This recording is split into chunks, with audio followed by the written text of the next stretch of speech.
La trêve de Noël vient de prendre fin pour le groupe Guyamazone. Les employés de Guyaver ont réinstallé leur piquet de grève et continuent un mouvement qui dure depuis maintenant 17 jours. Chaque parti campe sur ses positions et aucune sortie de crise n'est au programme. Le Grand Hôtel Montabo a fêté ses 35 ans. Le lieu a ouvert ses portes au public et proposé une présentation des métiers de l'hôtellerie avant de clôturer cette journée de festivités avec un concert. Nous vous présentons son histoire dans cette édition. Quand sport et bienfaisance ne font qu'un, des champions guyanais de golf, karting et natation ont donné rendez-vous à de jeunes Guyanais défavorisés pour un moment de partage que nous vous dévoilons dans notre journal. Mesdames et messieurs, bonsoir, merci de votre fidélité. Sachez que vous pouvez suivre cette édition en direct sur Facebook. Fin de la trêve pour les employés de Guyaver qui ont recommencé une grève entamée 17 jours avant Noël. Leurs revendications restent les mêmes, portées par une détermination renouvelée après cette petite pause. Thierry Sigier, représentant UTG, se confie au micro de Pierre Trifou. Pour le moment, rien n'a bougé. C'est toujours la même situation. Nous avons fait une proposition hier à la direction qui nous a demandé un peu de temps, de façon à réfléchir. Donc on s'est revus ce matin et ils sont toujours restés sur le même point qu'ils ne peuvent pas assoupir nos souhaits. Nos souhaits sont toujours restés les mêmes. Le 13e mois à rétablir, ainsi que la prime d'ancienneté, l'augmentation de la prime des salubrités, aussi un dialogue social et les informations, la formation et aussi le RPS. Nous allons continuer. Nous sommes ouverts à toute proposition venant de la direction et que la balle est de leur côté, quoi. Toujours dans la rubrique sociale, depuis ce matin, aucun bus ne circule sur le réseau de la Régie communautaire de transport. Un collectif de chauffeurs mène un mouvement de droit de retrait. Plusieurs d'entre eux ont fait des demandes de congé auprès de la direction et n'ont toujours pas obtenu de réponse. Une rencontre est prévue aujourd'hui à la CACL. On écoute un chauffeur. Nous avons différents collègues qui ont posé des congés. Et comme stipule au niveau de la direction, sous 72 heures, nous sommes censés avoir des réponses. Plus d'un mois après avoir déposé les congés, nous n'avons toujours pas de réponse. Donc à aujourd'hui, ce qui n'est pas fait, ils ont des manquements à leurs obligations. C'est eux-mêmes qui, en tout cas sur le document où nous remplissons les congés, c'est bien stipulé sous 72 heures une réponse. La position de la direction, donc, il reste sur le fait qu'il y a un manque d'effectifs. Mais moi j'ai envie de dire, le manque d'effectifs, c'est à eux de s'organiser à ce niveau. Nous ne sommes rien dans ça. Nous avions ouvert un compte épargne-temps en décembre 2016. Depuis décembre 2016, nous n'avons jamais eu de retour parce que nous ne savons pas si donc le compte épargne-temps c'était pour des congés le surplus de congés que nous avions pour déposer sur ce compte pour pouvoir les utiliser par la suite. Jusqu'à aujourd'hui, nous ne savons pas si ce compte a été ouvert et si ces congés-là ont bien été mis dans ce compte épargne-temps, sachant que la direction nous avait autorisé à mettre 20 jours dans ce compte épargne-temps. Aujourd'hui, nous ne savons pas si ça a bien été pris en compte. Dernièrement, nous avons fait un droit de retrait. Il n'y a pas si longtemps de ça. Et donc il y avait des demandes qui avaient été formulées et sur lesquelles nous avions demandé à ce que ça puisse être mis, en tout cas ce qui était possible pour être fait dans l'immédiat, qui avait été entendu et acté par l'employeur et jusqu'à aujourd'hui qui n'est pas fait non plus. Les rencontres entre les chauffeurs et la direction sont programmées pour demain. Même pendant les vacances, les syndicats restent actifs. C'est le cas de Sud Éducation qui dénonce la multiplication des services civiques dans le second degré, des contrats présentés comme précaires, créés afin de pallier à la diminution des contrats aidés. Explication d'Alexandra Crété au micro de Gaël Oassim. Le service civique, c'est un service citoyen, c'est-à-dire qu'il s'agit d'un travail qui est effectué mais qui ne constitue pas un emploi salarié. Les gens qui sont en service civique, par exemple, ne bénéficient pas du droit de grève, ils ne bénéficient pas des cotisations chômage, ils bénéficient des cotisations retraite. C'est la seule chose. Ils n'ont pas le droit de retrait, ils ne bénéficient pas des droits des salariés puisqu'ils n'ont pas de contrat de travail. Alors, ces services civiques qui existent techniquement depuis 2013 se développent de façon importante dans l'éducation nationale. D'abord dans le premier degré puisqu'ils assurent déjà depuis quelques années dans le premier degré des services de cantine et de périscolaire. Mais ils commencent aussi maintenant dans le second degré à suppléer les non-renouvellements des contrats aidés qui ont été une actualité brûlante du mois de septembre. Sud Éducation Guyane est contre ce service civique pour les raisons que j'ai énoncées précédemment, c'est-à-dire que ce sont des emplois qui ne garantissent aucun droit aux gens qui travaillent. De plus, il faut savoir que les services civiques concernent les jeunes de 16 à 25 ans, c'est-à-dire qu'on peut faire travailler des mineurs de 16 ans. Ce sont sur des contrats maximum de 6 à 12 mois. Il n'y a aucune obligation de formation à l'intérieur de ces contrats, c'est-à-dire qu'ils ne sont pas liés à une obligation de formation de la part de l'État qui les émet. Ils sont payés 580 € pour des variations horaires qui vont de 24 à 48 heures de travail hebdomadaire. Alors, il est vrai qu'en Guyane, la plupart des services civiques sont embauchés sur des périodes de 23 à 24 heures hebdomadaires, mais techniquement, ils peuvent aller jusqu'à 48 heures et ils seront payés toujours 580 €. Malgré les fortes pluies qui s'abattent sur nous, la qualité de l'air guyanais reste médiocre pour la deuxième journée consécutive et menace de passer en alerte. Timothée Valbonesi de l'Observatoire régional de l'air explique la situation à Gaël Oassim. Puis hier, on est en dépassement de seuil réglementaire, puisqu'on a atteint hier l'indice 8 sur 10, qui correspond à une moyenne journalière en particules fines de 50 microgrammes par mètre cube. Et donc depuis hier, nous sommes en dépassement.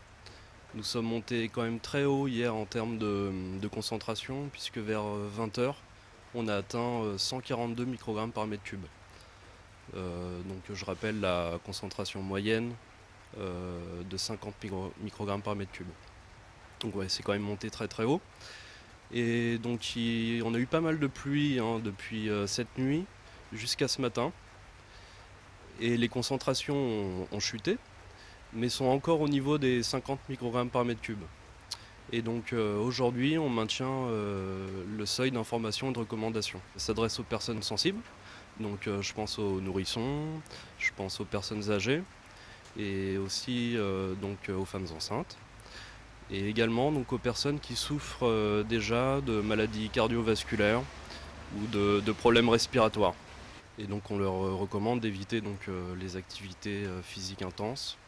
On leur recommande aussi également d'éviter, de limiter les émissions directes. Par exemple, je pense au feu de déchets verts, ce ne sera peut-être pas le cas aujourd'hui, mais on peut aussi penser donc au comportement dans son milieu intérieur. Il faut éviter d'utiliser par exemple des solvants, des produits qui contiennent aussi des particules et qui pourraient aggraver la respiration de ces personnes sensibles. On recommande aussi aux personnes sensibles donc, de bien respecter les traitements qui ont pu leur être prescrits par le médecin. Je voulais être sûr qu'il n'y avait pas de changement pour le personnel. C'est la réponse de François Ringuet, interrogé suite au vote de la majorité du conseil municipal entérinant la vente des parts de la ville de Kourou au sein de la Simco, vente à laquelle il était pourtant opposé il y a encore quelques semaines. Grâce à cette transaction, Kourou pourra récupérer plus de 16 millions d'euros. Bien entendu, cette opération n'est pas au goût des salariés qui regrettent la défection des élus dans ce dossier. L'hôtel Montabo, anciennement Novotel, fête aujourd'hui ses 35 ans et pour marquer l'occasion, une visite des lieux était organisée, des emplois proposés et de nombreux cadeaux étaient à gagner. Gaël Oassim a pris part aux festivités. Pour souffler ces 35 bougies, le Grand Hôtel Montabo a concocté pour sa clientèle un anniversaire sur mesure. Au menu, une journée placée sous le signe de la découverte et du divertissement. Pour le Grand Hôtel Montabo, les 35 ans, nous organisons aujourd'hui une journée porte ouverte pour que le public puisse venir à la découverte ou à la redécouverte de l'établissement. Donc de 10h à 17h, on fait des visites personnalisées de l'hôtel. De 10h à midi, on a également une opération recrutement où on invite le public à venir à la rencontre des différents chefs de service pour échanger autour des métiers de l'hôtellerie. Cet après-midi, on aura un happy hour entre 17h et 19h avec des offres sur notre bar.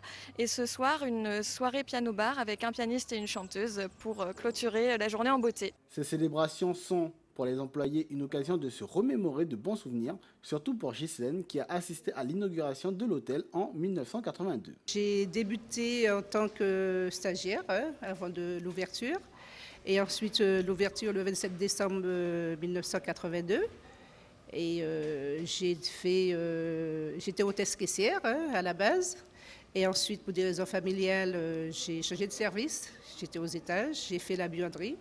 Et ensuite, première femme de chambre, assistante et après gouvernante. On a vu défiler pas mal de personnes, de personnages. J'ai eu des ministres. Je crois qu'il y a eu Rocard, il y a eu Chirac, il y a eu cinéaste Roger Hanel aussi, il y a eu aussi El Diablo, qui a eu pas mal de filles qui sont venues à l'entrée pour le voir. Le Grand Hôtel Montabo s'est développé en même temps que la Guyane, une évolution qui nous est contée par son directeur général. Il y a 35 ans, il y a un propriétaire indépendant qui était un actionnaire du groupe Accor qui a décidé de venir s'implanter en Guyane, alors que nous étions à un moment malheureusement en pleine panne puisque l'hôtel, le PLM Montabo était fermé depuis un certain nombre de temps et il n'y avait plus d'infrastructures relativement importantes à Cayenne. Et il fallait, pour rééquilibrer un peu les choses, créer un peu plus de chambres pour permettre effectivement de pouvoir recevoir un peu plus la clientèle qui venait à l'époque, beaucoup pour les tirs d'Ariane. L'évolution de la structure, c'est que, rappelons-nous, il y a 35 ans, c'était au bout d'un chemin en terre rouge. Il y avait cet établissement qui était en bord de mer et qui s'est construit, je dirais, dans des normes de l'époque, donc il y a 35 ans. Et donc tout au long de sa vie, il a cessé de se rénover pour pouvoir être le plus écologique possible, puisqu'on en parle aujourd'hui, pour pouvoir être le plus fonctionnel possible et répondre véritablement à ce que la clientèle recherchait. La particularité de cet établissement, c'est l'un des seuls à être en bord de mer, à Cayenne, et à permettre aux clients d'être en même temps d'avoir un produit tourné sur la clientèle business, mais également pour pouvoir aussi profiter aussi de tout ce qui est loisirs et autres. Que souhaiter un hôtel qui fait déjà partie des plus prisés du territoire? Qu'est-ce qu'on peut souhaiter? Encore 35 ans. Direction la Guadeloupe et plus précisément Saint-François qui accueillera bientôt une ZAP, une zone agricole protégée. La volonté d'affirmer l'identité agricole de la commune a été votée lors du dernier conseil municipal. En quoi cette zone consistera? Voyez ces éléments de réponse de nos confrères d'ATV Guadeloupe.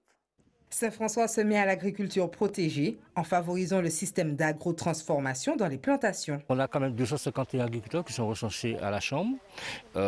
Tous ces ne seront pas concernés, mais une grande partie, donc quand même 250 seront quand même concernés par cette ZAP. C'est une forte demande des agriculteurs, une forte demande. Ils seront, plus protégés. Donc au niveau administratif, et aussi donc ce sera aussi une forme donc de label, un label saint-franciscain. En 2009, Myriam reprend l'activité familiale. Après une formation de responsable d'exploitation agricole, elle passe de l'agriculture conventionnelle à l'agriculture raisonnée. Une agriculture raisonnée, c'est une agriculture où on utilise effectivement des pesticides, où on utilise des herbants, mais vraiment quand c'est nécessaire, quand on peut pas faire autrement. C'est-à-dire qu'on va toujours penser à un dosage raisonnable. C'est une agriculture qui est, disons, assez laborieuse puisqu'on doit intervenir manuellement énormément, mais après c'est la qualité du produit qui fera la différence. Donc pour revenir à la ZAP, pouvoir être dans une zone agricole protégée et avoir un label, c'est permettre aux agriculteurs qui ont ce type d'agriculture de se démarquer. Parce qu'on n'est pas dans du bio, mais on apporte quand même du propre. Après, l'agriculteur qui fait du raisonné,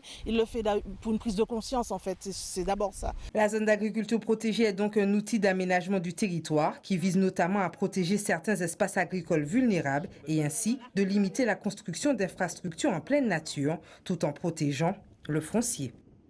Cap sur la Martinique où la créatrice de mode Mickaëlle Loredon lance une nouvelle collection baptisée Mademoiselle à elle à temps pour les fêtes. Elle nous a ouvert les portes de son atelier situé au quartier Gondot au Lamentin. Reportage d'Alizé Lutran et de Michelet François. Bienvenue dans mon atelier. C'est niché sous les toits dans ce cocon coloré à son image que Mickaëlle réalise ses créations. Ancienne décoratrice d'intérieur, elle fusionne désormais l'art et la mode. Ses bijoux se veulent être une ode à la femme. J'ai décidé effectivement de travailler sur la femme lumière. C'est-à-dire que dans les matières que je vais utiliser, il y aura beaucoup de transparence, beaucoup de blanc et beaucoup d'effets irisés pour donner encore ce côté majestueux à la femme. Donc il y aura des paillettes, il y aura de l'or, il y aura de la couleur pour vraiment faire ressortir cette personnalité joyeuse et éclatante de la femme. Aujourd'hui, Mickaëlle finalise sa collection de boucles d'oreilles, sa marque de fabrique, un style à la fois contemporain et ethnique. Je pars à partir du liège, le liège dans sa fragilité. C'est-à-dire que chaque matériau que j'utilise a pour moi une signification. Le liège s'effrite, il est fragile, tout comme la femme, elle est sensible et elle est fragile. Et ensuite, je crée des dessins, des peintures, je laisse mon imagination, libre cours à mon imagination. Je mets du cuir derrière, parce que le cuir, c'est une valeur... c'est riche, ça a de la valeur. Donc en même temps aussi ce côté riche de la femme. Et une fois que tout est prêt, tout est monté, ben, je protège avec une couche de résine. Après avoir exposé ses précédentes créations, des peintures essentiellement à l'Atrium, puis ses bijoux au marché d'art contemporain, mais aussi dans l'Hexagone à Mulhouse, Mickaëlle se fait petit à petit un nom dans le milieu de l'art. Elle tente à présent de se faire une place auprès du grand public. Pour pouvoir les intéresser, c'est les amener petit à petit avec des petits éléments qui leur parlent. Donc par exemple les bijoux, ça parle aux femmes et leur donner de réaliser qu'elles portent des tableaux en fait sur elles. À chaque fois qu'elles vont porter les bijoux, à chaque fois qu'elles vont porter les sacs, elles vont porter vraiment une œuvre. À la veille du lancement de sa nouvelle collection, derniers essayages sur certaines des mannequins qui défileront demain et ultime répétition.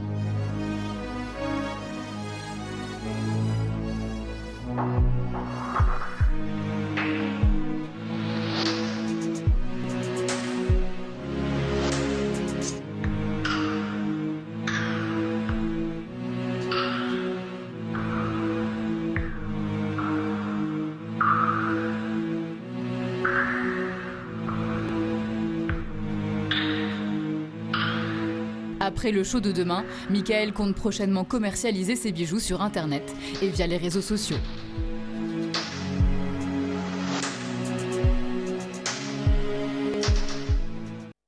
Nous vous en parlions lundi. Les jeunes sportifs guyanais que sont Kenya Oyufat ainsi que Gavin et Stéphane Aimable sont revenus au pays et ont profité de ce retour pour initier des enfants défavorisés à leur discipline.